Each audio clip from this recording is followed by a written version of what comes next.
All right, welcome back, guys. Part 2 of this video. Welcome back to the channel. We're working on the 1999 700 RMK. So moving on from the rear skid, we're now going to get into the steering column, the steering pitman arms and such, and get those tightened up. We got a bit of an issue there, so we're going to get those snugged up. We're going to see what we need. If we need parts, we'll do the repair as need, but that steering is floppy. So we're gonna get that tuned in, and then we're gonna do the secondary clutch maintenance and cleanup on this video as well. So let's get into it.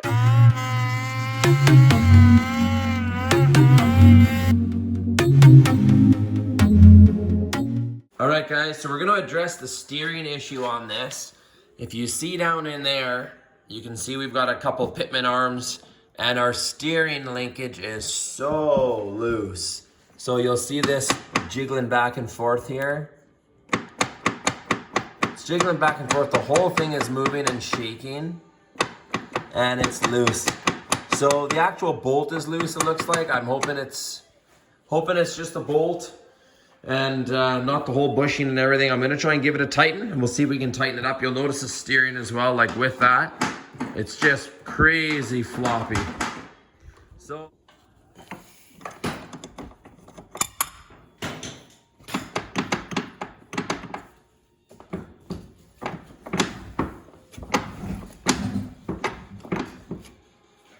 well, it tightened up nice.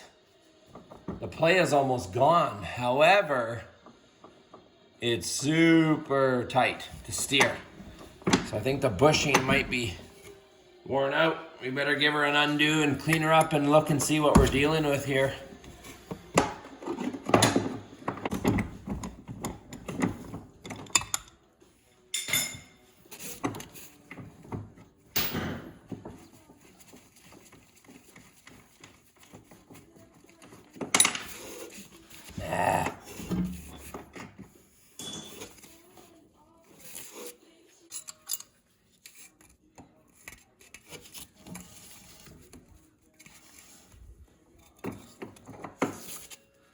All right, guys, so just give you an update on what I found here. So we have these 3 items that all came off of that pitman arm.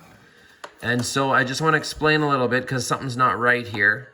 But we obviously have 2 of them just general washers. One of them is really small, just kind of almost a spacer. It's very thin. And then the other one is a legit washer, painted black. It's quite thick.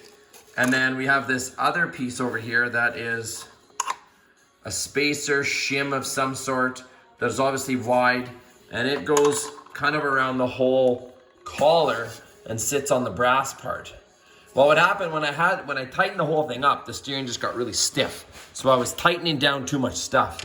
So on the actual parts diagram, this one does not exist. This is a spacer or a shim that somebody put in there to take up slack, and it's not supposed to be in there. So we're not gonna put that back in. It's not even on the parts list. We're gonna put this thin washer on the very bottom. Okay, and then we're gonna put this washer here on the top with the nut. And we're gonna assemble it back and let's see how it goes.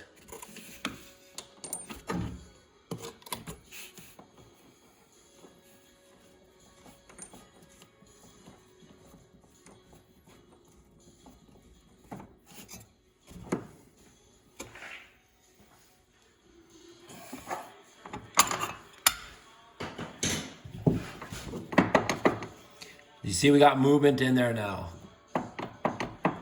So it's not all seized up. So that's what the problem was to put it back in, that extra washer squished everything down and didn't allow for a bit of movement. So now it's in there, it's a bit of movement, but not as much as there was. Steering is much tighter.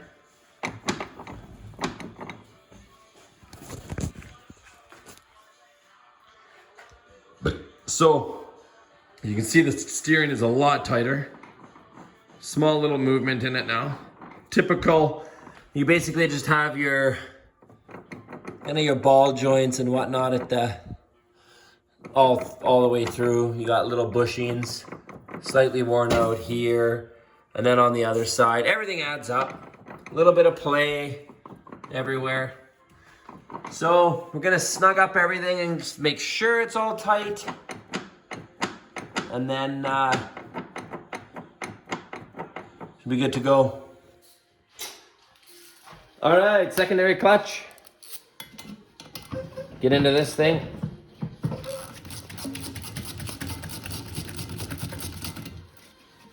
Half-inch wrench. Whoop. Lost my foam.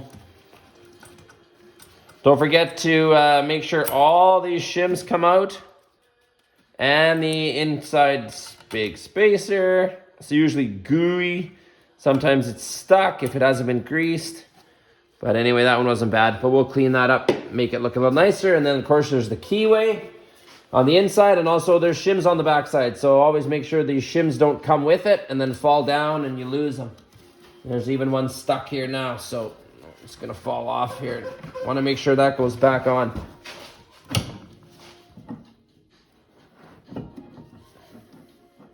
There we go. One little runner. And there we go. She does look fairly dirty, so it's probably a good time for a little cleanup. All right. Well, some people use a tool for this, and I have the tool. But sometimes it's just easier to do it by your hands if you know how to do it. And it's quicker and easier. And my tool is way up on my rafters in my garage. It's a pain in the butt. So anyway, these twist like this. All you got to do is twist it. That. Squeeze the two sheaves together tight so it doesn't undo like this. Squeeze it tight. And then I take a hammer, pound the helix down gently. If you don't twist it, you're just jamming the helix against the buttons on the ramps. So you got to twist it. You got to hold it with one hand. Jam her down. That loosens this all up. And then you can take your snap ring out. Ah! And my pliers are going the wrong way.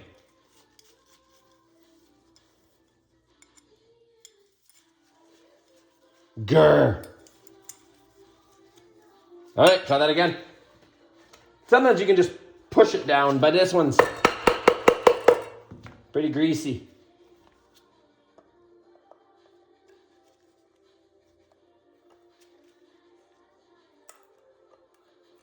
There we go. Snap ring out. Let her come up. And that's it. Now, I always take a look before I start pulling everything apart. Take a look at where the spring is. Sometimes there's an A, B, and C hole down on the bottom that the spring is in. And then, of course, on the helix, we've got 1, 2, 3, 4. So pull it out gently, slowly, take a look. Kind of make sure it goes back the way it went in. So my spring in the bottom is right here. So I'm going to grab my spring, bring it up with the helix. It was right there. Luckily on this one, there's only one hole in the bottom. Then, make sure you don't lose your washer. And then we look in here, and it's in 2. So just got to remember slot 2, put it back in slot 2. This customer likes the way it runs, so we're going to leave it the same. And we're going to do a cleanup. So we're going to clean up all this goo around the side of the helix here. Going to get that all shined up. Make sure that these ramps are all clean. We're going to clean all the old grease in here and up on here. And then we're going to, these just pull apart. This is greasy, so it obviously needs to be cleaned. There we go.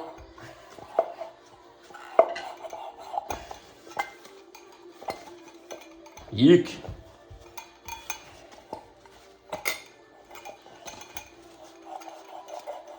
There we go. Now remember, there's also spacers in here, so you don't want to get those misplaced. Okay, those will stay in. That's just your little spacer here, and so that we have a little cushion on the on the aluminum sheave, and then this is what your belt adjustment pin rides on for adjusting your belt tension. So those stay in. I usually just give this a wipe, blow it out with the air gun, and clean this shaft really good in here. You want to clean up the buttons, inspect them, make sure they're not cracked and worn out. These look good. Clean that all real good, and then this brass bushing in here as well. You want to clean that out really good. So we're going to do clean up. We'll get back to the video when everything's all clean, show you how to reassemble. Okay, here we go with the clutch reassembly. Everything's clean. We've got the shaft all clean. You can see here, the shaft's got some marks on it here from the helix. Just wearing over time, but it's not too bad. The other thing is this bushing in here. This is a brass bushing. You can check to see the play on it just by sliding it over and just kind of checking the left and right motion on it. There's a bit of play there, left and right. It's not too bad, but that's another one that'll slide on there. So you want to make sure that that's perfectly smooth in there. If there's any burrs on it or anything, just make sure you take a little emery cloth and just clean that up, which I actually need to do a little bit there. I'm going to do that.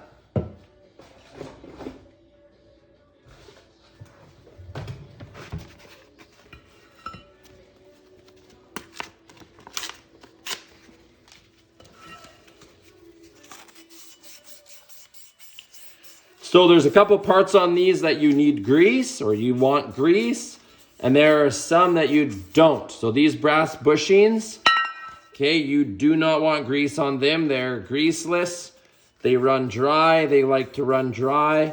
Grease just makes them stick. So you got to be really careful because you got moving parts here. You don't want to have a bunch of grease flying all over the place and making a mess of your clutch. So first things first, we go back with our big washer plates on the bottom here. So we got our big washer first. It goes down on the pins. Okay, good. Small washer goes down. Just a spacer. Then your sheave goes in. Clean and dry. So you make sure that that bushing's clean, dry, emery cloth. Okay, and it'll go down and on. Perfectly smooth. Okay, and make sure it slides back and forth really nice. Doesn't have to slide all the way up nice. It just needs to slide the width of the belt really nice. So it should come at least to there. Smooth back and forth. You want that movement nice. Okay, now the other thing is this bushing in here. This is your helix bushing. It's also brass. Okay, or whatever they make it out of. Yeah, it's probably brass. Okay, also dry. You don't want any grease on the outside edge of it either because it just gets gummed up and greasy and sticky with dirt and belt dust. Okay, so you want that to be dry so the belt dust can fly over it. So I'm just checking now the wear on this bushing. So I put my helix in upside down and I just kind of feel that left and right. This one's pretty nice and tight. So we're gonna leave her as is. Forgot a little bit of goo in here. Okay, where you do want grease is a little bit of grease on each of these buttons. 1, 2, 3, just a dab of grease on them. And then I do a little bit of grease, just a light coating on each of these ramps. So the buttons have a nice greased surface to ride on. You don't, it's not 100% necessary, but I like to put just a little bit on. Just kind of helps keep things lubed. You don't want to over grease because again, belt dust in here, it makes a mess.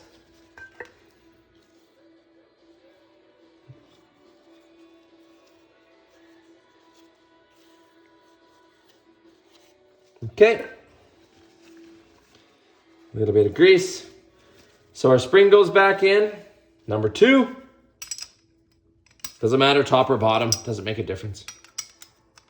Number 2 in the helix, sometimes they have a little bit of a bend to them, which favors one way or the other. Yeah, that's a bit nicer. So position number 2. and in the slot here.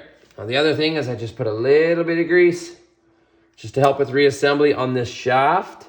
Just the top, just about the top inch of it, where the helix sits. That's it.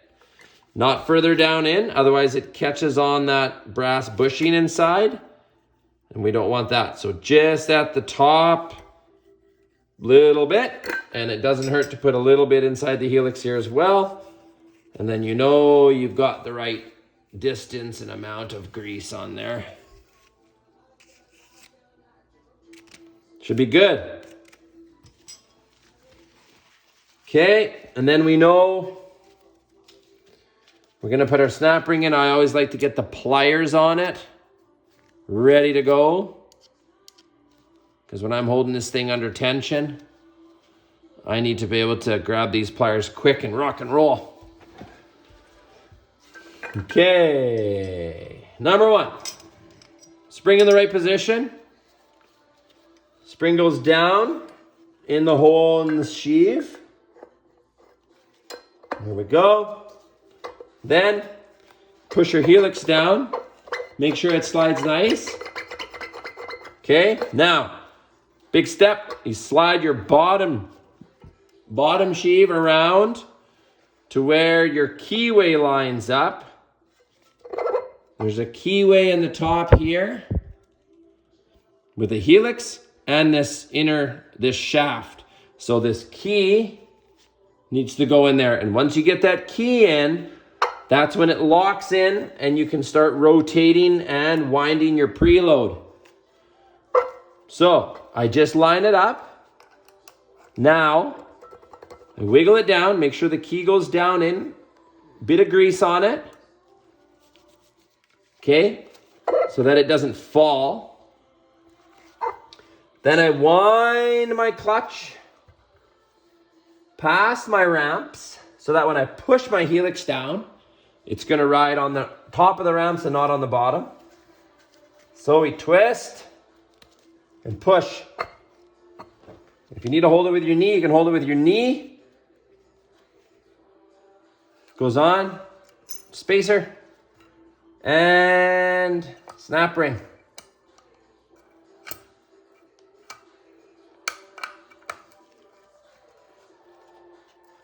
And I always just let go. There she is. And I always just make sure the snap ring opening, I'll show it to you. I make sure the snap ring opening is not at the keyway. Just turn it, make sure it's not in the keyway. And then you can just test her out by putting a little tension on. You can wind it. You can see it's wound. And then you can wind it and push down on the helix. And it goes down and comes back. So it'll slide nice on the shaft. More so, I always actually push down like this on the inside sheave, like this, down on the ground, and rotate it. And the clutch will open. Show ya.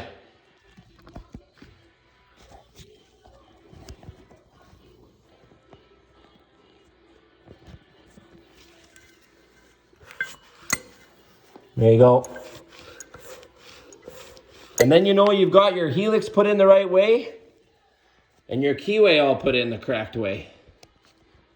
And if it doesn't rotate like that, and the helix doesn't go in, you know that you didn't make your ramps. You didn't catch your ramps on the right side of the helix and the buttons. So there we go. We're going to clean up the inside of that a little bit more, and the shaft on the snowmobile, slide her on.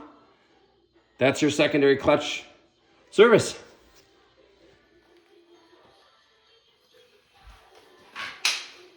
Give a jack shaft bearing a jab of grease.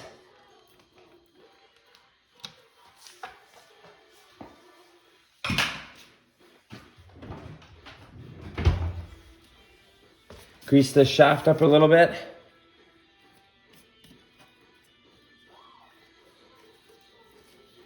Maybe a little too much. Make sure the keyway is greased.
All right, guys, so that wraps up the secondary clutch service and cleanup.